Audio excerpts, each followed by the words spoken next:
Pelajaran kelima dengan judul Mujizat di sekitar danau. Di sini kita akan melihat banyak cerita mujizat-mujizat yang Tuhan Yesus lakukan.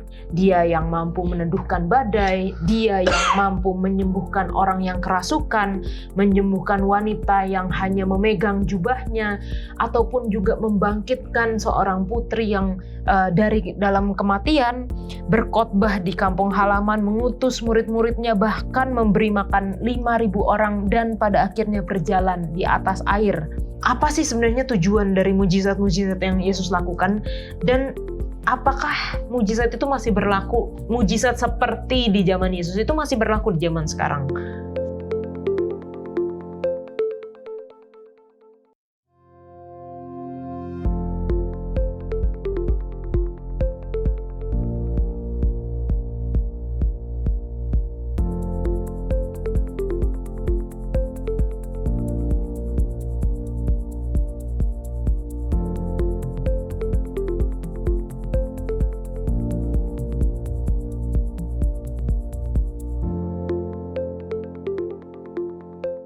Selamat datang di Diskusi Sekolah Sahabat, diskusi pembelajaran Alkitab yang mendalam untuk menguatkan iman kepercayaan kita kepada Tuhan.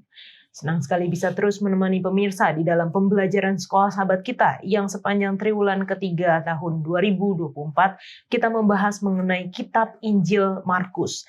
Dan terima kasih juga bagi teman-teman yang sudah hadir di studio, menyempatkan waktu untuk berdiskusi bersama-sama, dan tentunya kita senang juga untuk menyapa teman-teman yang telah menyaksikan dan telah menuliskan di kolom komentar YouTube channel Diskusi Sekolah Sahabat. Untuk yang pertama boleh kita minta Pendeta Wilson untuk membacakan.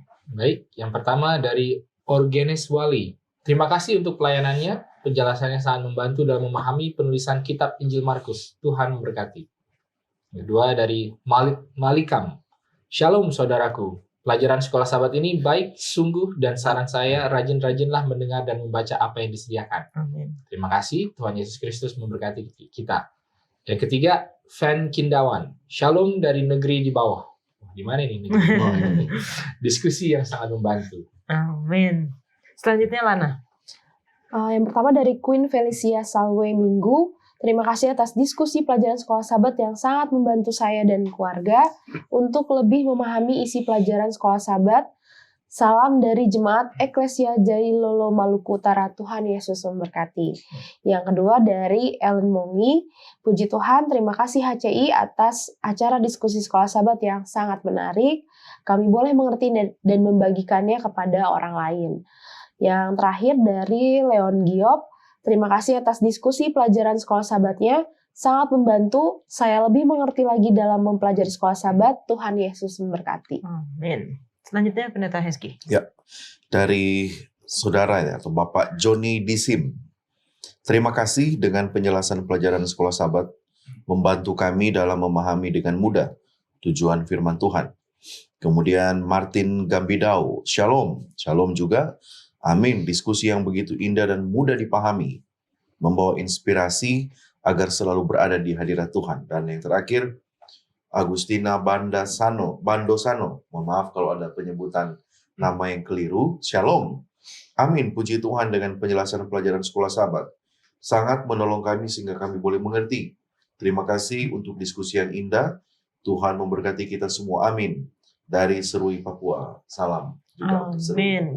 Puji Tuhan. Terima kasih untuk komentar-komentar yang telah masuk. Bagaimana kami senang juga mendapatkan kesaksian bahwa program ini, pelajaran ini dapat membantu saudara-saudara sekalian di dalam pembelajaran baik secara pribadi, keluarga ataupun jemaat. Dan tentunya kami juga terus mempromosikan buku Sekolah Sahabat seperti yang ada di tangan saya seperti ini. Jika Anda rindu untuk belajar bersama-sama dengan kami, namun sulit untuk memiliki buku ini, jangan ragu-ragu hubungi nomor call center Hope Channel Indonesia untuk mendapatkan buku ini secara cuma-cuma. Dikirimkan ke alamat Anda masing-masing tanpa dipungut biaya. Namun karena terbatas, jadi segeralah untuk menghubungi. Dan jikalau memang ada di gereja atau jemaat terdekat, silakan juga boleh meminta kepada jemaatnya masing-masing. Pelajaran kita mengenai Injil Markus masuk di pasal yang ke-4, 5, dan 6. Di sini kita akan melihat banyak cerita mujizat-mujizat yang Tuhan Yesus lakukan. Karakteristik menyeluruh dari kisah-kisah dramatis ini adalah untuk mengizinkan pembaca melihat siapa Yesus yang sebenarnya. Dia yang mampu meneduhkan badai, dia yang mampu menyembuhkan orang yang kerasukan, menyembuhkan wanita yang hanya memegang jubahnya, ataupun juga membangkitkan seorang putri yang dari dalam kematian, berkhotbah di kampung halaman, mengutus murid-muridnya, bahkan memberi makan 5.000 orang, dan pada akhirnya berjalan di atas air. Pertunjukan kuasa luar biasa yang sedang menarik para murid kepada pemahaman yang lebih intim bahwa Dia adalah Anak Allah.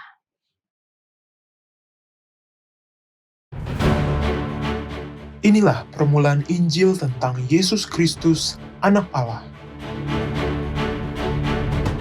Sejak awal, pembaca Injil Markus telah diberitahukan siapa gerangan Yesus itu.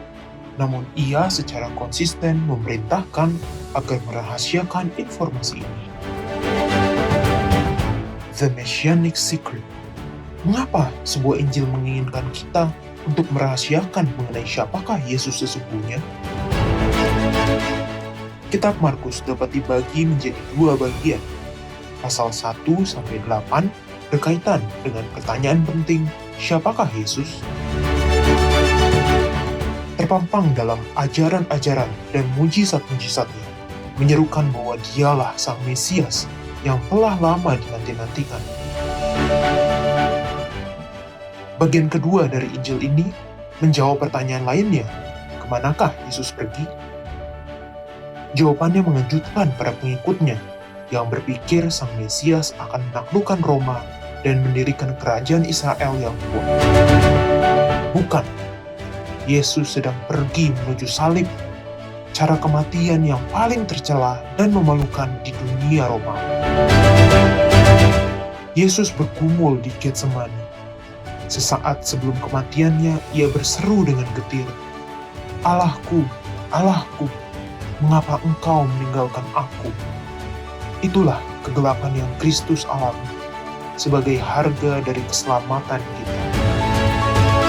Sebuah kisah yang sangat luar biasa. Perkataannya, perbuatannya, tindakannya berbicara atas nama mereka sendiri mengenai kehidupan dan kematian Yesus dari Nazaret. Injil Markus.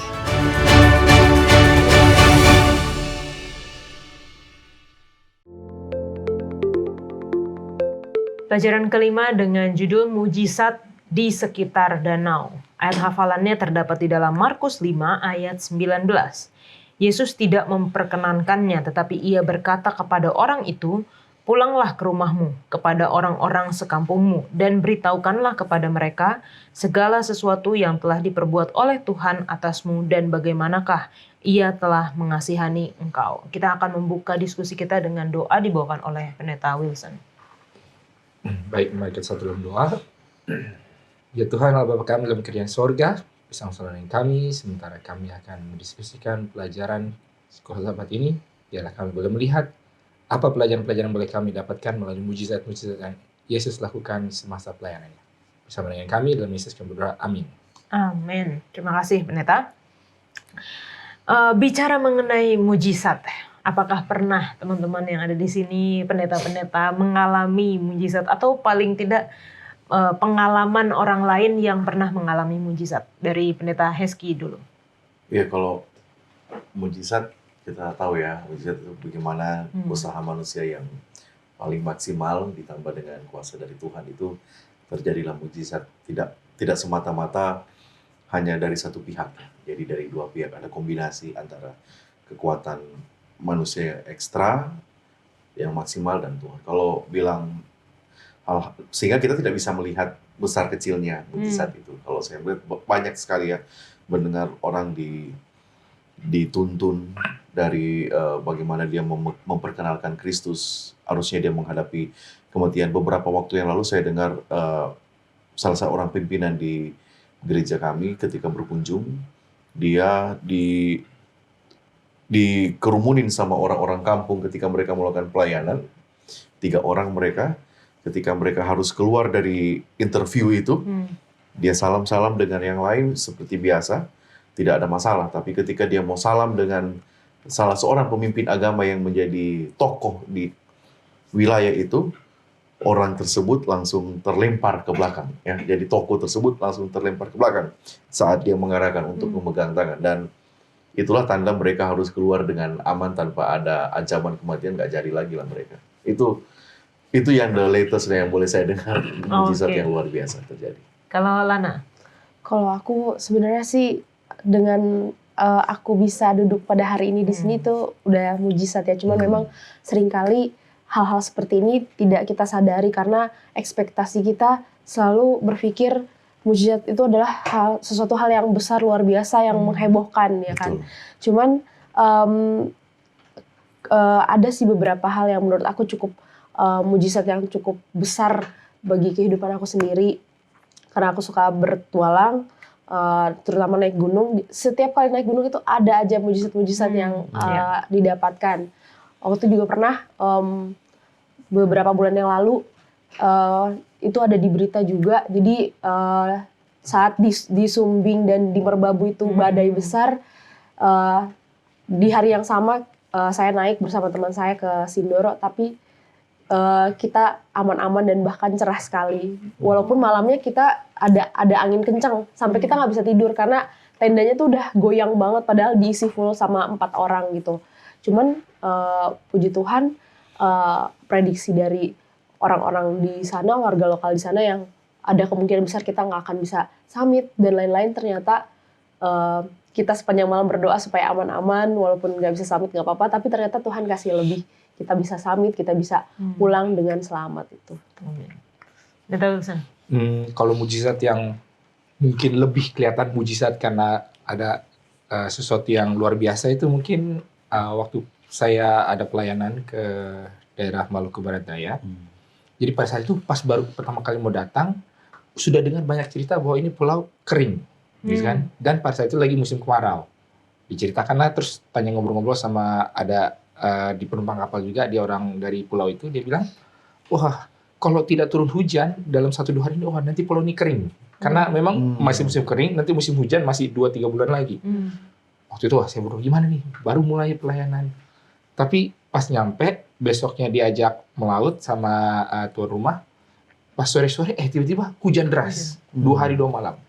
Setelah itu, terisilah kan semua penampungan bak-bak penampungan kan, lalu tidak hujan lagi sampai ya udah 2-3 bulan ke depan. Jadi kalau menurut saya itu suatu mujizat karena pas dengar kabar itu kita kan wah khawatir tidak ada air. Dari kekhawatiran yang sedikit aja diutarakan dalam hati, saya nggak berdoa bahwa Tuhan minta hujan, tapi mungkin Tuhan mendengar dan Tuhan mengirimkan hujan di musim kemarau. Jadi menurut saya itu pasti mujizat itu. Amin. Jadi memang rasa khawatir itu manusiawi ya, harusnya manusiawi. Dan kalau kita baca cerita pertama nih di dalam Markus 4 ayat 35 sampai 41, bagaimana murid-murid menghadapi badai. Itu kan sesuatu hal yang mengancam nyawa mereka ya. Pastinya kalau misalnya orang naik kapal terus ada ombak besar atau naik pesawat lalu ada turbulence gitu. Jadi pasti akan ada rasa khawatir, rasa takut gitu. Nah, sedangkan di dalam cerita ini seakan-akan Yesus itu menghardik mereka, menghardik murid-murid itu dengan katakan, mengapa kamu begitu takut? Mengapa kamu tidak percaya? Seakan-akan takut itu tidak percaya. Apakah sebagai orang Kristen kita nggak boleh takut atau khawatir sama sekali? Mungkin yang bukan tidak diperkenankan lah, mungkin yang kita coba untuk kurangi adalah takut saja. Maksudnya kalau takut ya bagaimana, semua orang itu perlu ada respons terhadap keadaan. Jadi kalau kita tidak pernah merespons dengan keadaan, ya kita nggak bisa menanggapi dengan baik gitu loh. Semua adem-adem aja. Jadi kayaknya orang mati rasa, kan itu nggak bagus juga sebenarnya. Tapi maksudnya adalah biarlah proses itu ada, takut ya. Kemudian kita berdoa, kemudian kita berserah, lalu kemudian kita menyerahkan hasilnya kepada Tuhan. Dan ya kadang-kadang mujizat terjadi. Kadang-kadang mujizat yang tidak kita inginkan terjadi. Kadang-kadang kita tidak tahu bagaimana, pokoknya lewat aja. Iya. Kadang-kadang kita tetap di dalam keadaan seperti itu. Jadi jawabannya bisa macam-macam. Tetapi setelah proses ini dijalani, sebenarnya barulah itu, oh ya, jangan takut. Jadi tetap harus, kalau bagi saya sih, perlu ada proses ini. Jadi nggak bisa bilang ke orang, nggak usah takut, nggak bisa. Orang itu pasti ada respons manusiawinya. Dan kalau kita sudah kehilangan respons manusiawi itu, ya kita sudah bukan lagi manusia. Jadi bagi saya wajar untuk takut, tapi jangan berhenti di takut saja. Gitu. Oke. Kalau dari Lana? Kalau aku juga setuju sih sama Pendeta Wilson. Jadi sebagai manusia yang berdosa dan memang manusia yang sebenarnya pada dasarnya adalah lemah, perlu merasa takut, khawatir. Karena kalau dia nggak merasa takut atau khawatir, dia nggak akan lagi merasa membutuhkan Tuhan, ya kan? Sedangkan udah dalam keadaan takut, khawatir, dan lain sebagainya aja, seringkali kita menempatkan atau minta tolong sama Tuhan itu terakhir-terakhir kalau udah mentok banget. Nah, apalagi kalau kita tidak punya rasa seperti itu. Tapi mungkin dengan cara yang benar, konsep yang benar. Jadi mungkin ya takut, mungkin ya khawatir, tapi balik lagi kita tetap ingat bahwa Tuhan akan menyertai. Jadi kalau kita lihat juga beberapa tokoh-tokoh Alkitab kayak Elia, juga pernah mengalami itu. Yakub ketika dia mau balik untuk melihat untuk kembali ke kampungnya, dia juga kan bergumul, takut Esau ini masih marah, masih dendam sama dia. Tuhan Yesus pun ketika di dunia mendekati menjelang dia akan disalib, dia pun ada rasa-rasa seperti itu. Jadi memang itu wajar kita alami, tapi dengan konsep yang benar. Konsep yang benarnya adalah kita tetap mengingat bahwa Tuhan pasti akan membantu kita keluar dari rasa itu gitu. Oke. Pendeta Hezki? Ya normal ya kalau orang rasa takut. Ketika lihat dalam cerita ketakutan di dalam cerita Alkitab pun begitu banyak. Walaupun Yesus itu eksis misalnya dengan murid-muridnya, hanya kita perlu lihat ketakutan mereka karena apa?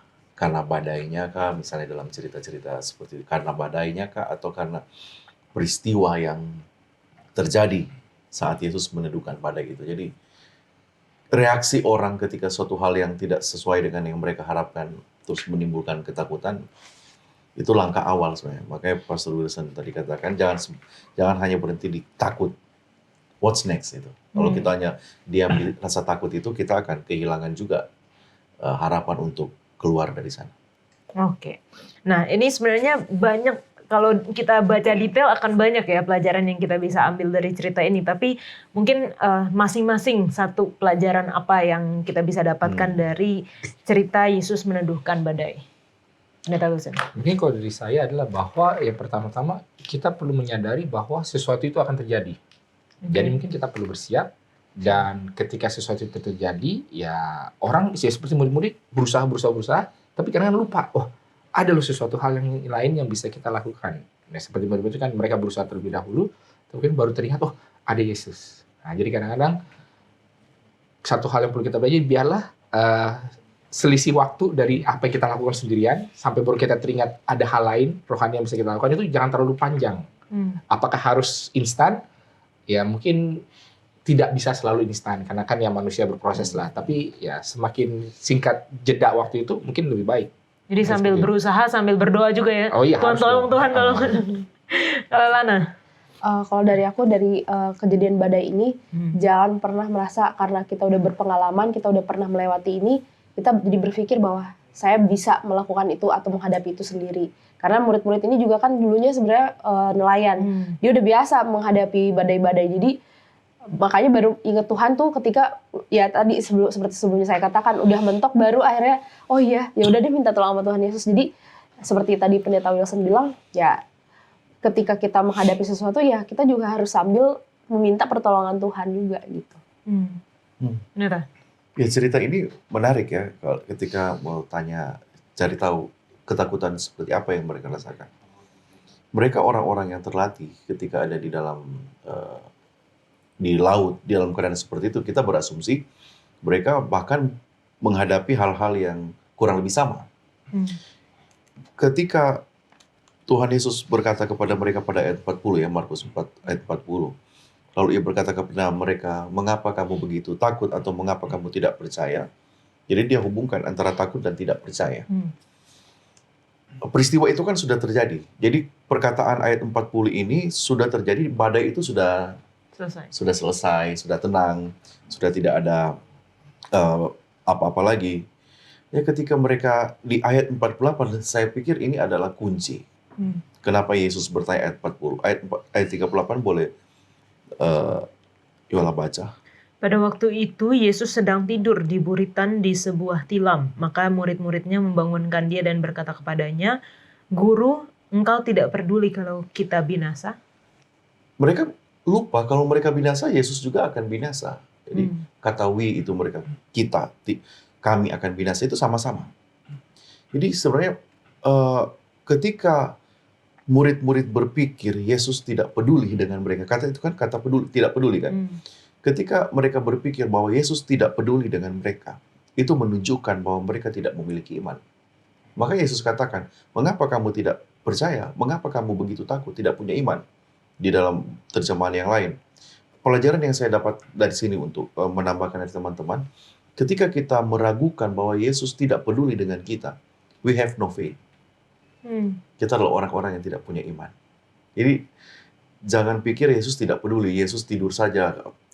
Kontras dengan beberapa ayat di dalam Mazmur ya, yang mengatakan bahwa penjaga Israel itu tidak akan terlelap, penjagamu tidak akan tertidur dan sebagainya. Jadi Tuhan itu peduli kok. Jadi ketika kita merasa Tuhan tidak peduli, itu nggak punya iman. Oke, jadi memang Tuhan memperdulikan kita dalam segala kondisi ya, dalam segala keadaan. Oke, kita lanjutkan ceritanya di Markus 5. Dan ini ceritanya setelah mereka menghadapi badai, mereka baru terkaget-kaget dengan satu kejadian, tiba-tiba mereka menemukan kejadian yang lain, yaitu orang yang kerasukan setan. Kerasukan setannya bukan cuma satu, tapi di sini dikatakan bahkan legion gitu. Nah, judul pelajaran kita hari Senin sangat menarik ya, karena di sini dikatakan, dapatkah Anda mendengar bisikan bersama dengan teriakan. Dalam buku pelajaran kita dikatakan Yesus mendengar bisikan permohonan minta tolong pria itu bersamaan gemuruh teriakan roh-roh setan itu. Nah, dalam kondisi apa di zaman sekarang ini dapat terjadi gitu? Bagaimana kita bisa peka terhadap bisikan minta tolong orang lain bersamaan dengan teriakan? Karena kita coba lihat kepada aplikasi di zaman sekarang ya, seperti apa? Mungkin kalau aplikasinya, mungkin kalau saya melihat, apakah bisa ada dua hal yang seolah-olah bertolak belakang tapi yang terjadi bersamaan? Kalau itu mungkin seperti kalau zaman sekarang tuh orang kalau pasif agresif gitu kan, kayak sebenarnya nggak suka tapi dilakukan, tapi ada satu hal yang dia lakukan yang secara pasif dia agresif gitu. Mungkin dalam hal ini sama juga. Jadi ketika orang ini datang kepada Yesus, sebenarnya buat apa setan datang kepada Yesus? Ya kan dia udah jauh-jauh aja. Setelah dia masih di gunung mana ya, dia sudah datang udah biar di sana kan. Saya takut sama dia, tapi orang ini datang kepada dia. Jadi ini kalau saya bisa mengatakan si orang yang kerasukan setan ini sedang lagi pasif agresif. Ketika dia secara agresif menyerang ini, tapi ini dibalik ya. Biasanya kalau pasif agresif tuh agresifnya yang kecil, tapi yang soal perbuatan baiknya atau apa yang dilakukan tuh yang besarnya kelihatannya. Tapi ini justru dibalik. Jadi yang soal menyerangnya yang besar, yang kamu ngapain datang ke sini, apa segala macam, tetapi secara pasif dia saya butuh bantuan. Saya butuh bantuan, makanya saya datang ke kamu gitu loh. Dan mungkin itu kalau itu banyak juga dilakukan bagi orang-orang zaman sekarang. Jadi ada orang yang mungkin datang ke kita terus marah-marah. Apa urusnya? Orang itu datang marah-marah ke kita, dia kan bisa marah-marah di sana, tapi fakta bahwa dia datang marah-marahnya ke kita, mungkin ya dia mau membawa masalahnya ke kita dengan cover marah-marah, tapi sebenarnya minta dibantu, minta ada orang untuk dengerin curhatannya dia. Ya, mungkin penerapannya seperti itu mungkin kalau di zaman sekarang ya. Oke, kalau dari Lana? Ya mungkin memang aku juga baru nyadar sih pada saat Pendeta Mason ngomong gitu. Oh iya ya, mungkin memang kalau zaman sekarang itu orang-orang kayak gitu kali ya. Kadang sebenarnya butuh tapi ya dengan cara yang kurang tepat sehingga mungkin kitanya jadi tidak peka. Mungkin salah satu hal yang mungkin hal praktikal yang bisa kita lakukan sekarang setelah kita mempelajari hal ini adalah mungkin kita juga bisa berdoa kepada Tuhan agar kita diberikan kepekaan dan kebijaksanaan. Jadi kadang kan kalau orang datang dengan cara yang tidak baik, kita udah kayak apa sih dia mau Hmm. minta tolong tapi kok caranya gitu kan.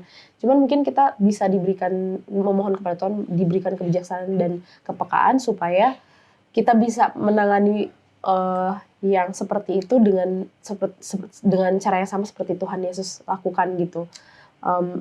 Dan dengan cerita ini aku juga baru kayak mendapatkan sesuatu hal yang baru juga. Iya. Ternyata ini maksud dari cerita tersebut gitu. Pendeta Heski. Ya, cerita pasal 5 ya. Ayat 9 menarik. Kemudian ia bertanya kepada orang itu, siapa namamu? Jawabnya, namaku Legion, karena kami banyak. Peristiwa ini kan seperti pengulangan di Markus pasal 1 ya. Ketika hal yang sama juga, ketika pasal 1 atau pasal 2, Yesus melakukan juga mujizat untuk orang-orang yang seperti kerasukan, roh jahat, orang yang sakit kusta, dan sebagainya. Di sini menariknya, Yesus bertanya identitas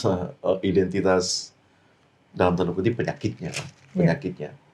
Ketika Yesus bertanya namamu, coba namamu, ini bukan hanya sekedar bertanya biasa.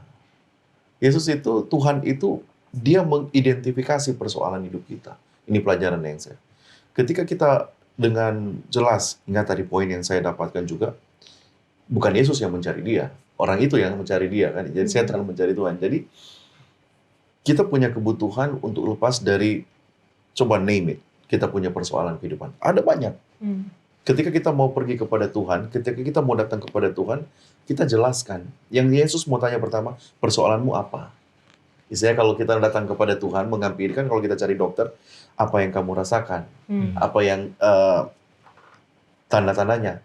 Yesus juga seperti itu. Ini pelajaran, poin yang saya ambil dari pelajaran ini, pasal 5 ini, bahwa ketika dia bertanya, siapa namamu? Itu untuk mengidentifikasi persoalan sebenarnya kita. Apa? Ketika kita datang kepada Tuhan, ada interaksi di sana. Saya punya persoalan ini, Tuhan. Sehingga dia tahu.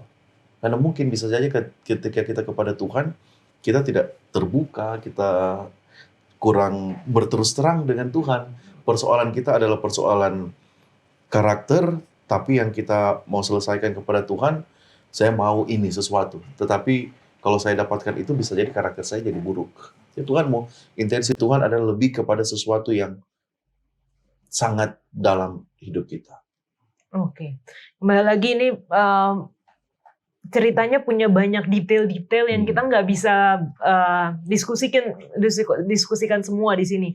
Salah satunya tentang di mana di pelajaran hari Senin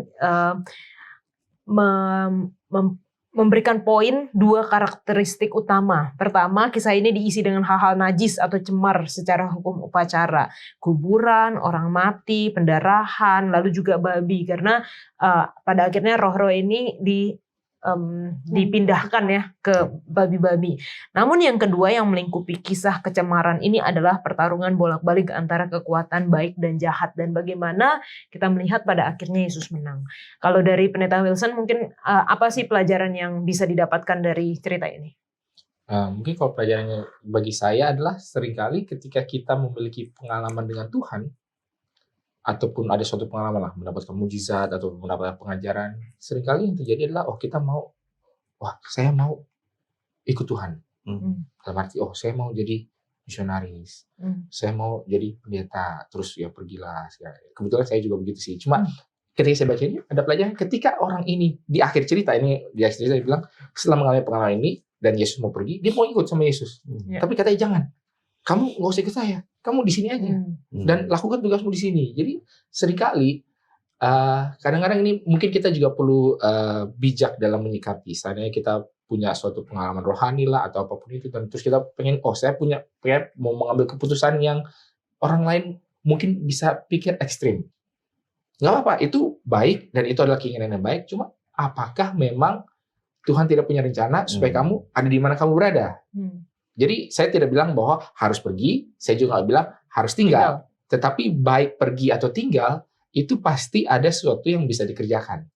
Dan apakah kita pergi atau tinggal, ya kita harus bijak-bijak lah. Mungkin kita perlu berdoa lebih lanjut lagi, Mungkin supaya kita bisa mencari maksud Tuhan apa, lalu kita mungkin juga bisa menimbang di manakah saya bisa lebih efektif dalam melakukan pelayanan, apakah ketika saya keluar menjangkau orang-orang di luar, atau ketika saya bagikan pengalaman saya dengan orang-orang di lingkungan saya di mana saya berada sekarang. Nah, jadi seperti sih orang yang baru kerasukan ini. Mungkin itu pelajaran yang menarik juga buat saya, walaupun kalau saya sih ujung-ujungnya akhirnya pergi. Oke, dan ini cocok dengan pelajaran beberapa pekan lalu yang mengenai bagaimana Yesus memanggil murid-muridnya yang pertama ya. Mereka langsung menerima panggilan itu, dan meskipun panggilan kita masing-masing ini berbeda sekarang, tapi ada satu panggilan yang sama, yaitu untuk bekerja di mana tempat kita berada. Mungkin ada orang-orang yang memiliki panggilan-panggilan khusus untuk menjadi pendeta atau bekerja di ladang misi, jadi misionaris. Tapi bagi kita, di mana tempat kita berada, disitulah ladang misi kita. Amin. Kita akan melanjutkan diskusi kita, jangan kemana-mana.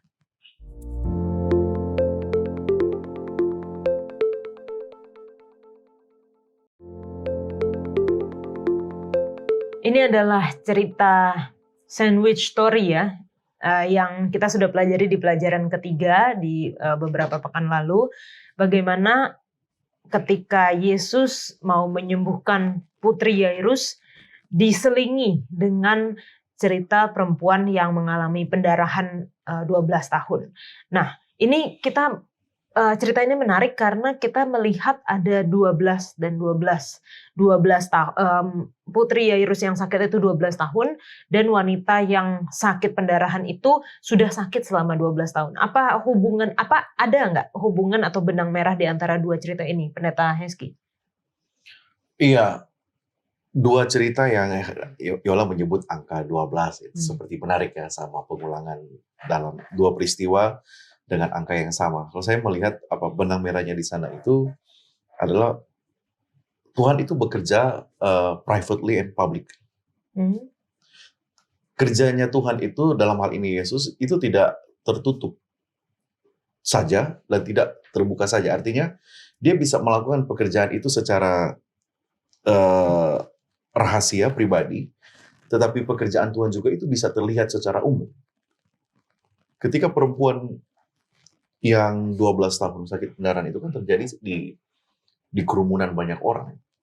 Kalau ada yang mengatakan dia mau menjamah jubahnya, sebenarnya tujuannya itu mau menjamah bahagian tubuh Yesus secara fisik. Dia mau menjamah, dan itu terjadi secara umum. Bahkan Yesus declare, siapa yang menyentuh saya? Bagaimana mungkin? Kemudian cerita yang kedua, anaknya Yairus, ini kan terjadi di ruangan kamar itu ruangan yang private. Di antara semua ruangan yang ada di rumah kita, kamar itu private. Jadi yang benang merah yang saya lihat di sini lebih selain angka 12, mungkin teman-teman yang lain bisa mengambil itu. Saya melihat pekerjaan Tuhan itu mau tersembunyi, mau secara publik ataupun secara rahasia, itu dia bekerja. Tidak terbatas pekerjaan Tuhan itu. Itu yang saya lihat hubungannya, dan kenapa ini seperti sandwich story ini ada dalam satu kisah dan kemudian yang kedua, benang merahnya itu Tuhan tidak akan pernah merasa terganggu kok sebenarnya. Ketika dia bertanya siapa yang menyentuh saya, itu bukan bertanya untuk mendapatkan punishment, bukan. Seperti dia kurang nyaman, itu pertanyaan itu bukan pertanyaan yang kurang nyaman bagi Yesus. Itu pertanyaan karena dia merasakan sesuatu hal yang biasa dia lakukan, ini ada juga sedang terjadi di tempat-tempat yang seperti ini. Mungkin itu yang saya ambil dari pelajaran ini, dua cerita itu untuk benang merahnya. Oke, kalau dari Pastor Wilson? Ya, kalau dari saya sih, kita melihatnya sebenarnya mungkin bukan benang merah dalam arti hubungan, tapi kontras. Dalam arti begini, sama seperti yang tadi Pastor Heski sudah bilang, ya ada yang terbuka dan tertutup. Jadi kan ketika Yairus datang kepada Yesus kan begitu terbuka, mungkin dengan rombongan, terus apa segala, langsung meminta sesuatu yang besar.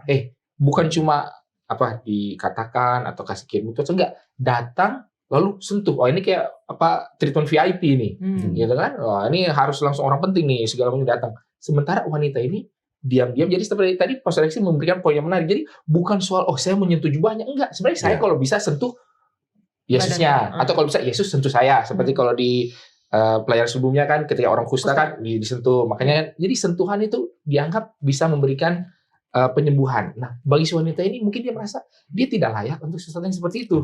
Makanya diam-diam saja dan udahlah nggak usah disentuh jubahnya, tapi nggak usah disentuh badannya atau dia mendapatkan sesuatu, tapi ujungnya aja, yang paling nggak pentingnya aja lah. Pokoknya yang seberapa paling kecilnya. Itu mungkin hubungannya itu. Lalu kemudian kalau angka 12-nya ya bisa dibilang bahwa sementara anak ini 12 tahun di dalam kenyamanan, kehidupan yang mungkin di awal kehidupan yang senang lah ya, sebagai anak pejabat rumah ibadah, wanita ini 12 tahun ini mengalami penderitaan. Jadi ya kontrasnya itu terus dipersandingkan lah. Nah, gitu. Mungkin seperti itu. Oke.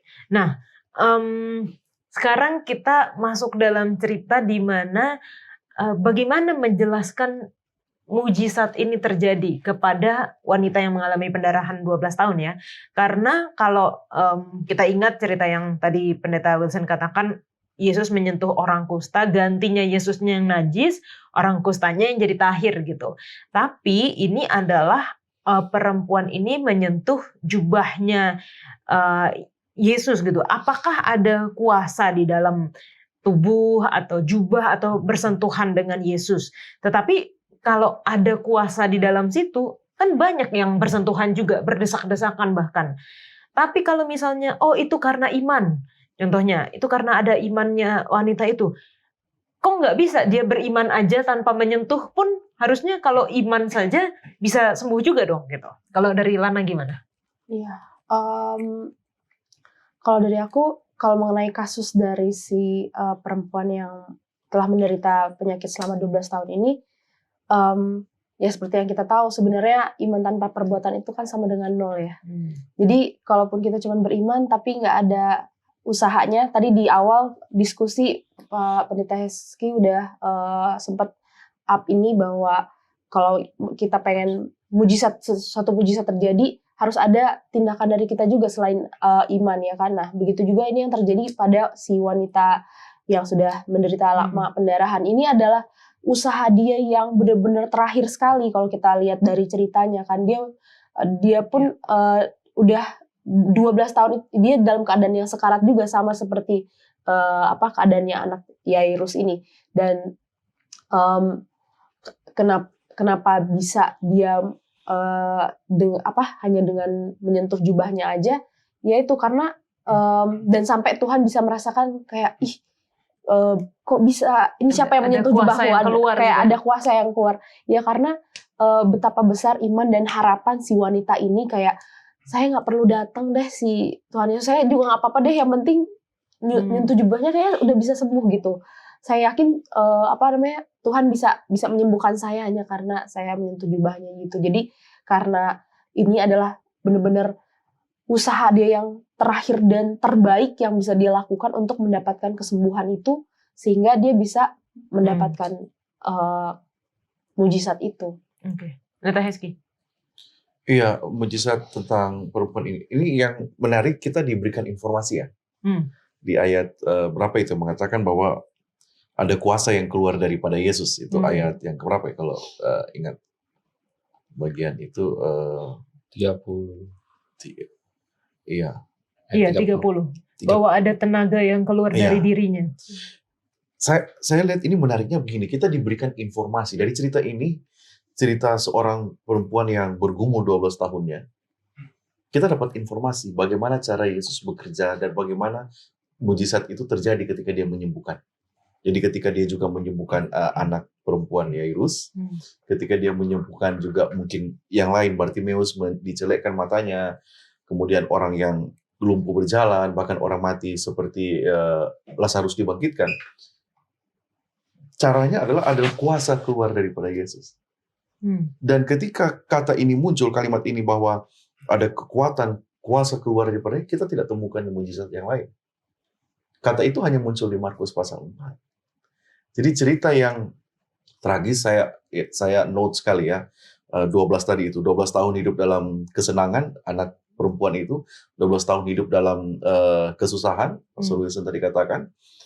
Ternyata di dalam kesusahan 12 tahun itu pun di-reveal, dinyatakan bagaimana cara Tuhan bekerja.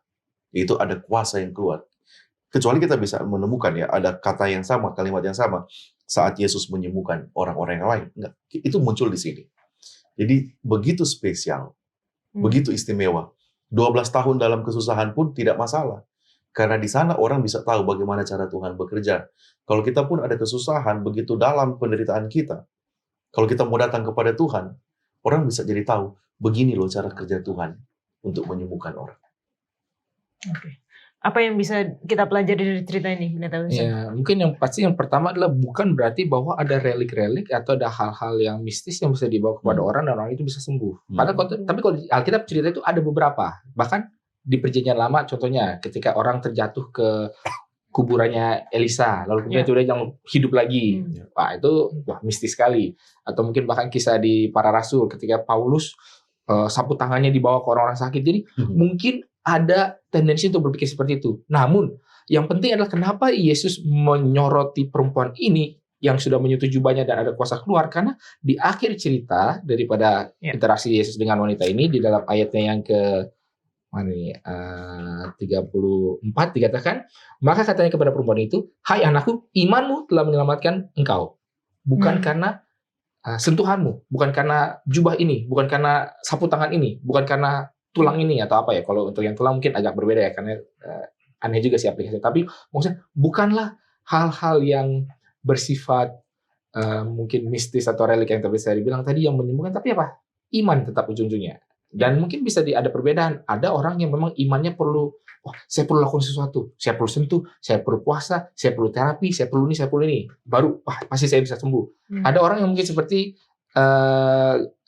perwira, hanya katakan saja. Hanya dengar firman saja, berfirmanlah saja. Jadi baca Alkitab cukup, nggak perlu yang lain-lain.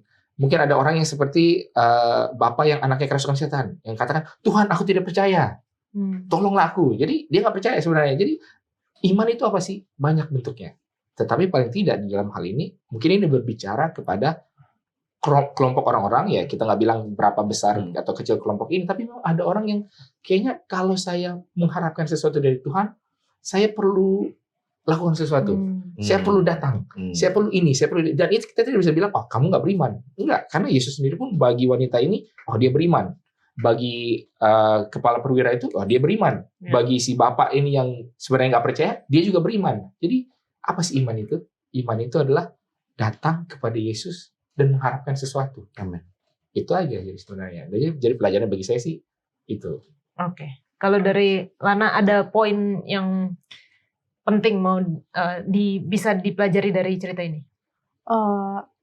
Yang mau aku highlight adalah si perempuan ini tidak putus harapan walaupun sudah 12 tahun. Dan kalau aku membayangkan posisi seperti itu ya, sebenarnya kan sangat susah ya. Kayaknya nggak mungkin gitu, karena dibilang di situ kan Yesus itu benar-benar dikerumunin orang banyak, tapi dia nggak menyerah. Seringkali kita baru kesusahannya sedikit aja atau penderitaan kita cuma sedikit aja, kita udah yang kayak udahlah mau nyerah gitu. Makanya banyak sekarang orang kasus bunuh diri ya kan, begitu gampangnya orang menyerah.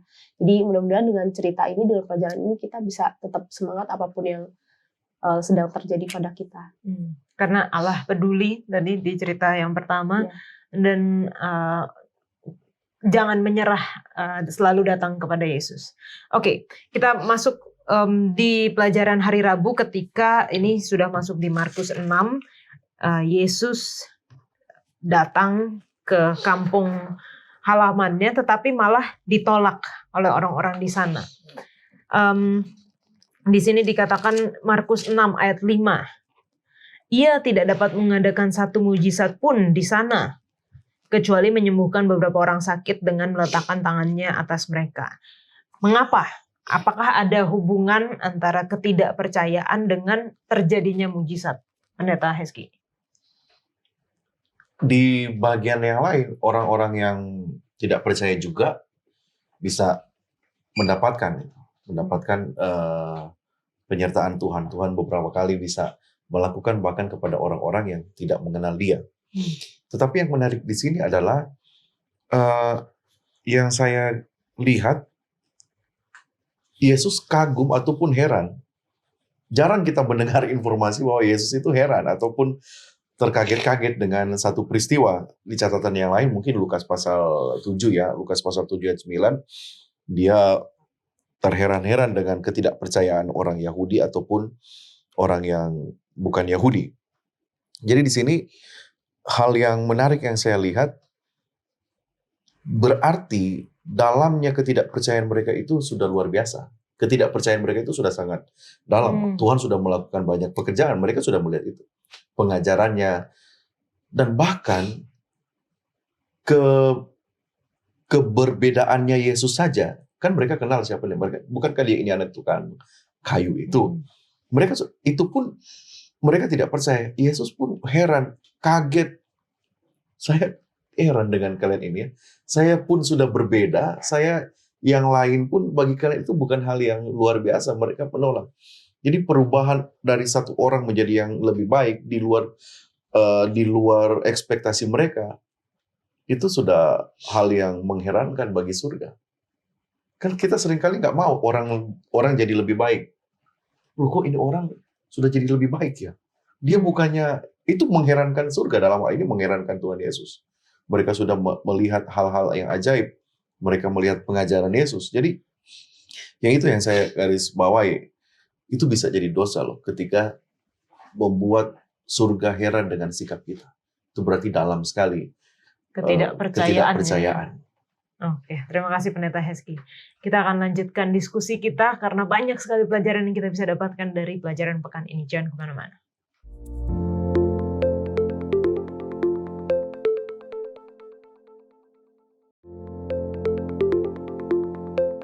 Kita kembali menemukan sandwich story, di mana ceritanya ketika Yesus ditolak di Nazaret, lalu ada cerita Yesus mengutus ke-12 rasul, dan Yohanes Pembaptis dibunuh. Wah, ini banyak sekali cerita di sini, walaupun semoga kita nggak terkesan buru-buru ya dalam belajarnya, karena memang kita harus mengcover banyak cerita di dalam pelajaran satu pekan. Apa yang bisa diambil dari sandwich story ini, Lana? Kalau dari aku, mengenai dari ketika sandwich story dari misi murid-murid Yesus dan juga kematian Yohanes Pembaptis, di mana di situ juga Yesus pengen supaya ada kelanjutan dari misi yang dia lakukan, yang dia ingin murid-murid ini lanjutkan. Jadi Yohanes Pembaptis kan sudah membuka jalan bagi Yesus sebelumnya, dan dia ingin mengajarkan murid-muridnya untuk melanjutkan pekerjaan Yohanes Pembaptis. Karena Yesus pun melanjutkan pekerjaan Yohanes Pembaptis untuk menggenapi apa yang sudah dinubuatkan, untuk menginjil dan juga untuk melayani orang-orang banyak, menyembuhkan, dan juga yang terutama adalah untuk menebus dosa-dosa umat manusia. Jadi kalau yang aku dapat sih seperti itu ya. Jadi benar-benar nggak ada waktu kosong, jeda yang banyak ketika Yohanes Pembaptis harus mati, tapi abis itu langsung digantikan oleh Yesus dan murid-muridnya. Oke, Pendeta Hezki. Ya, yang menariknya cerita ini juga ya, sampai pengulangan lagi. Ada sandwich story-nya. Ya, ketika Yesus mengutus 12 murid ini kan, dia mau orang-orangnya atau pengikut-pengikutnya melakukan apa yang sudah dia lakukan untuk meneruskan. Pokoknya ada prinsipnya begini. Ya, dalam juga kita belajar bersama-sama. Di dalam leadership itu mentoring ada 3 hal. Ya, mungkin kita juga sudah dengar. I do, you see. As a mentor, saya lakukan yang dimentorin, lihat, itu yang pertama. Kemudian yang kedua, I do, you do, bareng-bareng. Dan yang ketiga, I see, you do, gitu kan. Jadi inilah mungkin prinsip yang Yesus mau ajarkan kepada murid-murid, dan itu juga bisa kita teruskan sekarang. Kita sudah lihat apa yang Yesus lakukan. Apakah harus menyembuhkan, nggak, ada hal-hal yang lain dan di sini ada prinsip segera. Kan dia bilang kalau orang menolak, sudah kebaskan kakimu, tinggalkan ya kota itu. Itu ketersegerahan itu harus dilakukan. Pekerjaan itu harus segera dilakukan. Pengutusan yang kita sudah terima harus segera dilakukan. No haste lagi. Tidak ada buru-buru yang lain. Tidak ada, bukan dalam artian buru-buru, tapi sudah harus dilakukan. Itu prinsip yang ada di sana mungkin salah satu. Oke, kita listen. Kalau kita lihat sih sebenarnya mungkin kenapa cerita Herodes itu masuk di tengah-tengahnya adalah karena memang apa yang dilakukan tadi seperti sudah dibilang, apa yang dilakukan oleh murid-murid ini sebenarnya adalah keberlanjutan daripada yang dia juga lihat ketika Yohanes Pembaptis lakukan. Jadi mungkin ada beberapa hal yang bisa dibahas. Satu adalah bahwa ada kutipan dari salah satu bapak gereja namanya Tertullian, dia bilang the blood of the martyrs are seed gitu, atau darah orang-orang martir itu adalah benih-benih. Ternyata memang ketika kita mau mengekang, menutup, menahan suatu kebangunan rohani atau apa, kita kira kita bisa tutup di sini, kita hentikan di sini, tapi akan muncul di tempat lain. Itu di satu sisi. Di sisi lain, bagi Herodesnya adalah kalau orang memang sudah dalam rasa bersalah, maka bayangan pun akan terlihat seperti hantu gitu kan. Dia melihat sesuatu yang sebenarnya bukan, tapi karena dia sudah di dalam bayang-bayangan kebersalahan, kalau takut, jadi dia merasa, jangan-jangan perbuatan dosa saya ini sebenarnya udah ketahuan sama orang lain. Padahal orang lain nggak ada ngomong soal dia, tapi karena dia udah ketakutan aja. Ini sih Herodes mungkin seperti itu juga. Nah, jadi kenapa itu masuk di tengah-tengah ya untuk meng-highlight aja bahwa itu tadi, bahwa kita tidak bisa menghentikan pekerjaan Tuhan dan selalu ada konsekuensi dari akibat dosa daripada Raja Herodes ini. Oke, ceritanya harus berlanjut lagi. Yesus memberi makan 5.000 orang dan Yesus berjalan di atas air. Kita baca dari sekolah sahabat kita bagaimana orang-orang ketika selesai diberi makan dengan segitu banyaknya orang dengan hanya 5 roti dan 2 ikan, itu berharap bahwa Yesus akan memimpin satu gerakan pemberontakan untuk mengambil alih dari pemerintahan Roma. Tetapi ternyata bukan itu. Mereka harus kecewa karena harapan yang keliru tentang kedatangan Yesus yang pertama. Nah, aplikasinya apakah mungkin terulang pada kedatangannya yang kedua yang akan datang? Apakah mungkin ada harapan atau ekspektasi kita yang keliru juga akan kedatangannya? Dari Yana dulu. Lana, sorry. Menurut aku sangat-sangat mungkin, bahkan udah sedang terjadi dari sejak zaman dulu ya. Ada aja orang-orang yang dari tahun 1844 itu banyak lahir pemahaman-pemahaman dan prediksi-prediksi orang mencoba untuk seperti William Miller untuk menebak-nebak, menentukan hari, tanggal dan sebagainya, dan itu masih terjadi hingga saat ini. Jadi kemungkinan untuk bahwa mereka salah dalam memprediksi kedatangan Tuhan Yesus itu ya pasti ada sekali, dan memang ini juga sudah dinubuatkan baik dari perjanjian lama maupun perjanjian baru.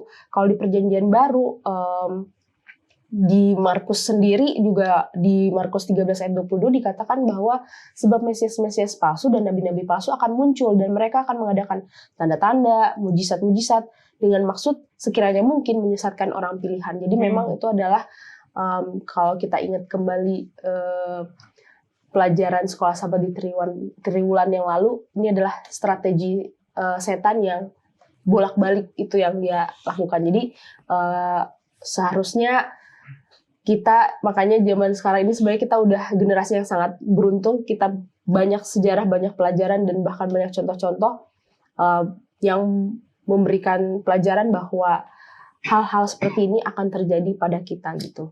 Oke. Dan kalau gitu bagaimana seharusnya kita bersiap, Pendeta Wilson? Mungkin salah satu yang perlu kita cermati juga adalah seperti tadi yang Lana bilang, seperti tadi Lana bilang, kalau dari luar ya mungkin ada penyesat, ada Mesias palsu, apa segala macam. Tetapi dari sejarah umat Tuhan, bahkan dari bangsa Israel di zaman Yesus dan di 1844 sekalipun juga adalah bahwa ini orang-orang yang sungguh-sungguh, yang tertipu, dan bukan tertipu lah, yang salah mengartikan. Ya, kita nggak bilang tertipu, kalau tertipu kan soalnya dari luar menipu. Tapi bahkan dari dalamnya sendiri pun berusaha dengan sungguh-sungguh, dengan tulus, tapi salah mengartikan. Ya. Jadi itu bisa ada beberapa hal. Jadi apakah kita bilang bahwa sementara ini kita salah? Kita tidak menutup kemungkinan itu. Tetapi yang harus kita ingat adalah bahwa setiap kali Tuhan melakukan sesuatu di zaman bangsa Israel, di zaman Yesus, dan di zaman pionir-pionir gereja, dan bahkan zaman sekarang sekalipun, bila mana ada orang-orang tulus yang salah mengartikan, pasti akan dikirim suatu utusan ataupun Ya. suatu terang baru atau suatu apapun itu tadi, Tuhan akan meluruskan. Jadi jangan kita wah kamu tertipu, kamu salah. Kita selalu marah-marahin orang Ya. Israel, kita marah-marahin orang Farisi, kita marah-marahin terus kemudian programmer kita marah-marahin, oh salah kamu. Jangan-jangan nanti ada yang akan marah-marahin kita. Iya. Tapi itu di sisi negatifnya. Tapi di sisi positifnya adalah Tuhan tidak akan membiarkan umat yang sungguh-sungguh itu tanpa seperti gembala seperti domba kawanan tanpa gembala itu kan. Ya. Nanti akan kita pelajari. Tuhan akan selalu mengirim janji supaya apa? Kita tidak tercerai-berai. Jadi kalau secara singkatnya ya bukan berarti kita jadi tidak percaya, bukan kita jadi apatis, atau bukan kita juga jadi terlalu memperhatikan oh ini kayak dia ada headline news ini, wah artinya ini akan terjadi. Jangan juga, karena interpretasi kita bisa saja salah. Iya. Tetapi yang bisa kita lakukan adalah Tuhan, saya lakukan sebaik yang saya ketahui. Dan saya sudah coba cari tahu sebaik yang saya bisa ketahui. Bukan, saya sudah lakukan sebaik yang saya ketahui, tapi karena memang kita nggak tahu apa-apa dan nggak berusaha mencari apa, enggak. Kita berusaha mencari tahu sebaik yang kita bisa, kita berusaha lakukan sejauh apa yang kita tahu, dan Tuhan pasti akan mengarahkan, meluruskan, mengorientasikan bila mana diperlukan. Oke. Gitu sih. Saya jadi teringat pelajaran di triwulan lalu bagaimana pengikut-pengikut Miller yang banyak itu akhirnya sisanya tinggal sedikit gitu, karena mereka tetap berpegang pada tetap punya harapan gitu kepada Tuhan. Tuhan ini ada sesuatu, tapi kami nggak tahu apa. Akhirnya mereka dibukakan gitu, mereka diberikan inspirasi, mereka diberikan pengertian gitu apa yang terjadi. Jadi kita seperti tadi Pendeta Wilson katakan, kita harus tetap berpegang kepada Tuhan, tetap tanya kepada Tuhan. Tuhan, ini apakah saya sudah benar di jalan yang saya lalui ini? Dan tadi seperti yang dikatakan, kita lakukan dan kita cari tahu sebisa yang kita bisa lakukan. Nah, dari cerita mujizat-mujizat yang kita sudah baca, walaupun kita hanya ngambil sedikit-sedikit ya, karena terlalu banyak ceritanya dalam pelajaran ini.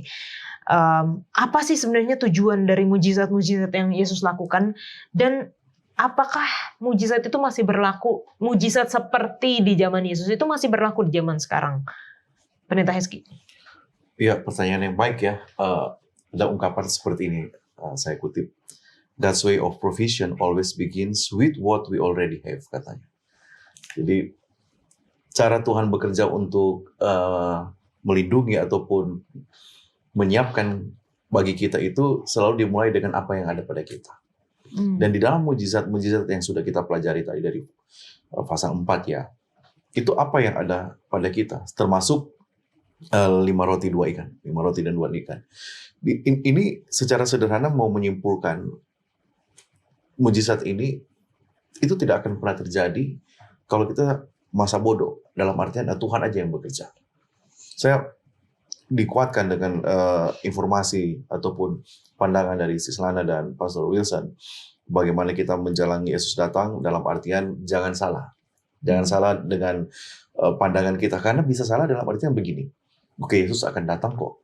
Kita take it for granted, dia akan menyelesaikan persoalan di dunia ini. Saya mau hidup apa aja semau saya. Saya mau melakukan apa aja terserah. Soal persoalan hidup saya Tuhan akan selesaikan. Itu salah satu kekeliruan memandang cara Yesus datang kedua kali. Kita jadi tidak produktif. Kita jadi tidak kreatif dalam hidup ini. Mujizat-mujizat ini menunjukkan ada Tuhan itu orang yang pribadi yang mencintai kreativitas. Pribadi yang mencintai produktivitas. Orang yang menantikan Yesus datang kedua kali bukan orang-orang yang masa bodoh, tidak mau melakukan apa-apa, ataupun menyendiri dan melakukan hal-hal yang untuk diri sendiri. Di sini Yesus kan, apa yang ada padamu? Oke, kumpulkan, ada 5 roti 2 ikan. Dan dia tidak langsung begitu saja. Atur tempat duduknya, atur mereka duduk. Ini mau menunjukkan pengaturan bahwa Tuhan itu bekerja dengan apa yang kita punya. Ini mungkin bisa jadi kekeliruan bahwa sudah persoalan hidup saya, nanti Tuhan akan bereskan saja. Dia tahu persoalan hidup saya. Itu kekeliruan dengan konsep bahwa Yesus akan datang. Sama juga dengan orang-orang pertama ketika mereka kedatangan Yesus pertama kan, mereka anggap Yesus datang dalam kemegahan. Tapi mujizat-mujizat yang dia lakukan itu mereka tidak anggap itu sebagai kemewahan. Padahal itu adalah kemewahan, dan mereka pergi kepada konsep yang salah bahwa kemewahan atau kemegahan itu ada dalam wujud istana. Dia berpakaian raja, bukan dalam pekerjaannya. Kemewahan dan kemegahan Yesus itu bukan terlihat secara fisik, tetapi dari bagaimana cara dia bekerja. Amin. Kita pesan. Ya kalau saya melihatnya sih mujizat-mujizat ini sebenarnya apa sih tujuannya? Seringkali sama seperti kalau di dalam Markus 6 ini, Markus 6 ini tidak terlalu membahas apa yang terjadi setelah mujizat 5 roti dan 2 ikan. Lebih dibahas itu di kitab Yohanes. Di kitab Yohanes itu dibahas tentang bagaimana ketika selesai mereka kemarin mendapat makanan, besoknya mereka datang lagi minta makan lagi, menjadikan Yesus raja. Kenapa? Karena mereka senang dikenyangkan. Apakah artinya Yesus akan terus memberikan mujizat-mujizat lagi supaya orang itu tetap senang? Enggak. Jadi kadang-kadang mujizat itu adalah memang untuk menunjukkan bahwa memang dia berkuasa. Jadi kita, kalau katakan kita punya kebenaran, harus ada manifestasinya. Apakah itu secara supernatural, apakah itu dari buah-buah atau apa, tapi harus ada. Jadi nggak bisa bilang bahwa saya punya kebenaran, tapi nggak kelihatan apa-apa. Gitu loh. Nah, kelihatannya dalam bentuk apa itu bisa macam-macam lah, tapi harus ada sesuatu. Nah, sekarang setelah orang itu melihat ada, bukan lagi menjadi tanggung jawab bagi Yesus ataupun bagi kita untuk terus Melakukan mujizat lagi. perform, kasih tunjuk, enggak, karena kan buktinya sudah diberikan. Nah, sekarang apa? Nah, setelah itu barulah orang harus membuat suatu respon atau tanggapan. Saya mau ikut dan percaya dari apa yang sudah saya alami, atau apakah saya masih minta lagi. Nah, makanya orang yang minta tanda ini kan, apa tandanya kalau engkau adalah Mesias, atau bahkan itu kan kalau orang-orang Farisi dan orang-orang yang nggak percaya, bahkan murid-murid Yohanes Pembaptis, apakah benar engkau Mesias itu, atau kami harus menunggu yang lain? Lalu apa kata Yesus? Lihat apa yang sudah kulakukan. Jadi bukan lagi itu nanti tenang, saya akan datang ke salib, nanti saya akan tunjuk bahasa ini. Enggak. Yesus bilang katakan terhadap apa yang sudah dilakukan di belakang. Jadi kadang-kadang mujizat adalah untuk supaya orang punya pengalaman di belakang. Sehingga ketika dia melihat ke depan, dia bukan lagi, saya masih menunggu mujizat, minta tanda-tanda, tapi karena memang sudah punya pengalaman. Sehingga apakah di depannya nanti tetap ada mujizat, tetap ada apa, itu mungkin ya tergantung kebijaksanaan ilahi lah, bisa iya, bisa enggak. Tapi itu bukan lagi menjadi sesuatu yang menjadi alasan untuk percaya atau tidak percaya lagi, karena memang sudah terjadi. Seperti itu. Oke, thank you. Nah, kita harus sampai di akhir pelajaran kita, dan mungkin dari masing-masing boleh memberikan kesimpulan atau poin pelajaran apa yang bisa kita aplikasikan dalam kehidupan kerohanian kita. Lana? Ketika kita ingin mendapatkan mujizat terjadi dalam kehidupan kita harus melakukan sesuatu juga, berusaha untuk melakukan sesuatu, tidak menyerah dan tetap menyerahkannya juga kepada Tuhan. Oke. Neta Wilson? Kalau dari saya adalah bahwa mujizat-mujizat ini menunjukkan bahwa semua orang yang datang dan berpaling kepada Yesus itu akan mendapatkan apa yang ia butuhkan. Amin. Caranya bagaimana? Mungkin berbeda. Apakah itu sesuai dengan yang ia inginkan? Mungkin enggak juga. Tapi apa yang dia butuhkan? Dan ini ditunjukkan dari mujizat-mujizat ini. Sehingga tidak ada alasan bagi orang untuk tidak memberikan respons. Nah, responsnya apa? Yaitu kembali pilihan masing-masing. Dan harapannya tentu adalah responsnya adalah menjadi percaya dan mengikut Tuhan. Seperti itu. Neta Rizky? Little is much when God is in it. Jadi Tuhan mau bekerja, bahkan sumber daya terkecil paling sedikit yang kita punya pun dia bisa pakai itu menjadi kekuatan yang dahsyat. Perempuan itu punya kemauan. Yairus punya kemauan. Demikian juga dengan orang-orang yang ada di 5 roti 2 ikan itu, walaupun mereka sedikit seperti tidak percaya, ya mereka ragu kepada Tuhan, tetapi mereka melakukan apa yang Tuhan perintahkan. Hanya itu, tapi itu kalau Tuhan ada di sana itu bisa melakukan hal yang luar biasa. Oke, baik, terima kasih teman-teman yang sudah berdiskusi bersama. Memang banyak sekali pelajaran yang kita bisa dapatkan, tapi biarlah melalui diskusi ini kita bisa mengambil pelajaran-pelajaran yang kita bisa lakukan dalam kehidupan kita. Kita bisa terus percaya dan bersandar kepada Tuhan. Dan kalau teman-teman masih memiliki pertanyaan terkait dengan pelajaran kita sepanjang triwulan ini tentang Injil Markus, silahkan tinggalkan di kolom komentar YouTube channel Diskusi Sekolah Sahabat dan kita akan membahasnya. Saat ini kita akan masuk di dalam sesi tanya-jawab.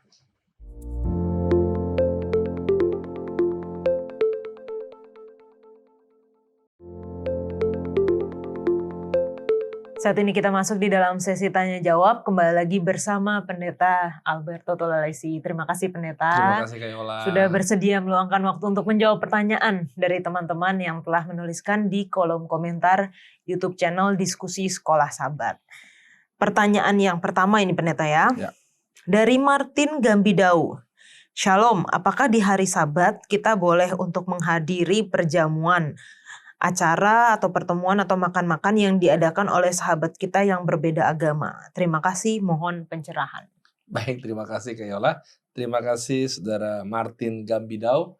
Pertanyaannya menarik ini karena memang ada beberapa pertentangan, artinya hal-hal kontroversial mengenai hal ini. Baik, terima kasih. Tapi saya mau dasari dulu karena kita lagi belajar kitab Markus. Ya, betul. Markus 3 ayat 4. Markus 3 Boleh baca, ayat Kak Yola. 4. Oke, dikatakan, kemudian katanya kepada mereka, manakah yang diperbolehkan pada hari Sabat? Berbuat baik atau berbuat jahat? Menyelamatkan nyawa orang atau membunuh orang? Tapi mereka itu diam saja. Baik, ini perkataan ketika Yesus menyembuhkan orang ya. Jadi memang mana yang bisa kita lakukan di hari Sabat? Berbuat baik atau berbuat jahat? Jadi perbuatan baik ya. Jadi saudara-saudaraku yang kasih dalam Tuhan, contoh dalam perjamuan ya, dalam pesta ataupun kata di sini perjamuan, acara, pertemuan, makan-makan dengan orang yang tidak seiman dengan kita atau tidak berbeda agama, apakah itu boleh atau tidak? Dilihat konteksnya, dilihat konteksnya. Ketika konteksnya adalah kita mau berbuat baik di sana, ya kenapa tidak? Kan di sini dibilang apakah berbuat baik atau berbuat jahat. Tapi ingat juga bahwa ada juga di dalam Yesaya 58 ayat 13. Saya akan bacakan ya. Apabila engkau tidak menginjak-injak hukum Sabat dan tidak melakukan urusanmu pada hari kudusku, apabila engkau menyebut hari Sabat hari kenikmatan dan hari kudus Tuhan hari yang mulia, apabila engkau menghormatinya dengan tidak menjalankan segala acaramu dan dengan tidak mengurus urusanmu atau berkata omong kosong. Jadi begini, hati-hati juga dengan konteks ini. Jadi apakah kehadiran kita di sana dalam rangka perbuatan baik untuk menjadi saksi Kristus di tengah-tengah pertemuan itu, ataukah memang hanya mau omong-omong kosong doang? Ya, ada beberapa budaya di Indonesia ini hadir di sana terikat dengan ritual-ritual budaya yang sebaiknya dihindari di hari Sabat. Ya, memang janganlah lakukan hal tersebut kalau memang ritual-ritual budaya yang akhirnya bisa artinya mengganggu kesucian, itu hanya berupa acara-acara kita doang. Tapi dalam konteks untuk perbuatan baik, contohnya ada orang ulang tahun, kita mau salam dia, kita mau ucapin selamat, ya untuk kita boleh menjadi saksi bagi Kristus sana, itu silakan. Tapi kalau misalnya kita datang dengan musik-musik duniawi dan segala macam, akhirnya bisa mengganggu kudusan Sabat, kenapa kita harus datang? Jadi pertimbangkanlah kondisinya, nggak semua bisa kita persalahkan, nggak bisa juga semua kita benarkan. Dan satu hal yang saya ingin sampaikan, kalau komunitas kita melihat perkara yang tadi saya bilang, salah satu budaya di Indonesia ini bilang nggak bisa datang seperti itu. Kalau itu pandangan umum di tempat di mana kita berada, Rasul Paulus selalu bilang jangan jadi batu sandungan. Nggak perlu kita datang.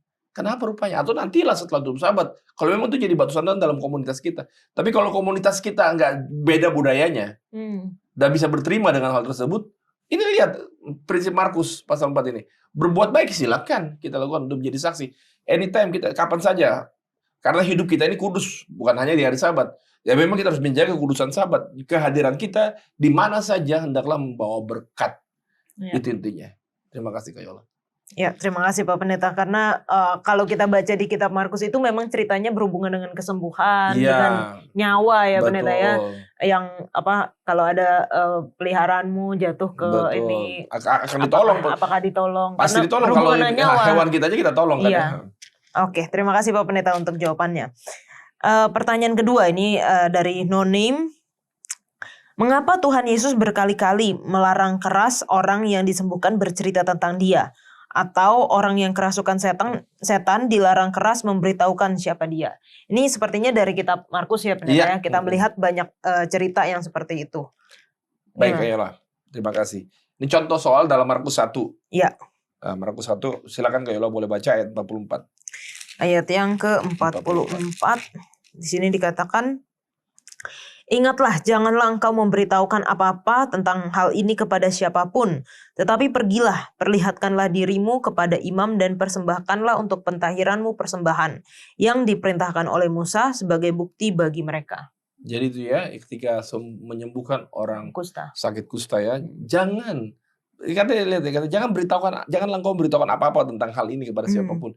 Kenapa? Karena memang pada saat itu kondisinya pelayanan Yesus begitu artinya disalah sangka oleh banyak orang ya, disalah sangka oleh banyak orang, sehingga akhirnya ketika peristiwa contoh kusta kan ada ajaran Musa, makanya Yesus mendukung ajaran Musa untuk pergi cek ke imam untuk membuktikan bahwa engkau sudah tahir. Iya. Ya kan? Kalau langsung berarti artinya bisa dipersalahkan Kristus. Apalagi menjamah orang yang sakit kusta, berarti dia najis dong jadinya. Padahal dia sudah tahir. Pastikan ke imam bahwa engkau tahir.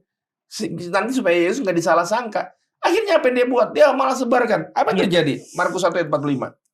Tetapi orang itu pergi memberitakan peristiwa itu dan menyebarkannya kemana-mana, sehingga Yesus tidak dapat lagi terang-terangan masuk ke dalam kota. Ia tinggal di luar di tempat-tempat yang sepi, namun orang terus juga datang kepadanya dari segala penjuru. Itu dia. Akhirnya menghalangi pelayanan. Yang tadinya seharusnya udah diam-diam aja. Kamu datang dulu ke imam supaya pastikan bahwa kamu tahir. Imam yang akan, karena itu makanya Yesus mendukung tulisan-tulisan Musa. Ada yang bilang bahwa Yesus nggak mendukung tulisan-tulisan Musa. Siapa bilang? Ini faktanya. Iya. Yesus perintahkan orang kusta itu pergi ke imam sesuai dengan peraturan Musa. Tapi dia malah nggak langsung kasih tahu. Malah dia nggak pergi ke imam, dia langsung kasih tahu. Itu kan bikin rusuh jadinya. Iya. Bikin salah, artinya prasangka terlalu banyak terhadap Yesus pada saat itu. Jadi bisa dicari-cari salah lah. Akhirnya malah Yesus nggak bisa masuk kota. Di peristiwa lain lagi bahwa kenapa jadi Yesus suruh diam? Oleh karena banyak salah tafsir tentang mesianik ya, kemesiasan. Jadi karena di perjanjian lama tertulis tentang Mesias. Jadi antara kedatangan pertama Yesus dan kedatangan kedua itu banyak orang nggak paham. Sehingga akhirnya tentang kedatangan kedua Yesus yang penuh dengan kemuliaan itu, Mesias itu adalah itu gambarannya buat orang Yahudi. Penuh dengan kemuliaan. Oh inilah, apalagi mereka dalam penjajahan. Sehingga akhirnya mereka butuh. Nanti bisa menghalangi juga maksud Yesus untuk membawa damai sentosa, damai sejahtera, membawa keselamatan kepada banyak orang dan ajaran-ajarannya. Sehingga makanya beberapa kali Yesus bilang jangan sampaikan. Tapi di sisi lain, Kayola, coba Markus pasal 5. Markus 5 ayat 19 sampai 20. Yesus tidak memperkenankannya, tetapi ia berkata kepada orang itu, "Pulanglah ke rumahmu, kepada orang-orang sekampungmu, dan beritahukanlah kepada mereka segala sesuatu yang telah diperbuat oleh Tuhan atasmu, dan bagaimana ia telah mengasihani engkau." Orang itu pun pergilah dan mulai memberitakan di daerah Dekapolis segala apa yang telah diperbuat Yesus atas dirinya, dan mereka semua menjadi heran. Itu dia. Ini orang yang kerasukan setan dirasa, dan dia mau ikut Yesus, Yesus bilang jangan, kamu pulang aja. Beritakan, ini disuruh beritakan. Kalau yang tadi disuruh diam, beritakan apa yang telah Tuhan buat terhadapmu. Dan akhirnya dia beritakan di Dekapolis. Wah, sampai sebanyak orang heran terhadap peristiwa itu. Jadi di sisi lain Yesus bilang suruh diam dalam konteks prasangka dan juga salah paham orang tentang pelayanan Kristus. Tapi di sisi lain Yesus sampaikan bahwa di dalam Markus pasal 5 tadi beritakan.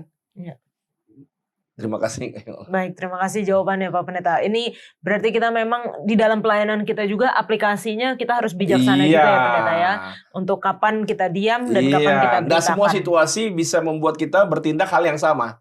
Karena ada situasi yang berbeda, ada budaya yang berbeda, ada kondisi yang berbeda. Makanya Tuhan bilang bahwa, apa katanya? Cerdik seperti ular tapi tulus seperti merpati. Dan artinya kita harus punya hubungan sama Tuhan untuk tahu ya kapan harus diam, jangan sampai pada saat kita harusnya diam kita kasih tahu, pada saat kita harusnya kasih tahu kita malah diam. Gitu ya Pendeta ya. Jangan sampai akhirnya menghambat pelayanan yang seharusnya bisa kita kerjakan dengan baik. Baik, terima kasih untuk jawabannya Pak Pendeta. Teman-teman, tentunya kalau misalnya masih ada pertanyaan sehubungan dengan kitab Markus, silahkan tuliskan di kolom komentar YouTube channel Diskusi Sekolah Sabat dan kita akan membahasnya. Kita kembali lagi ke studio.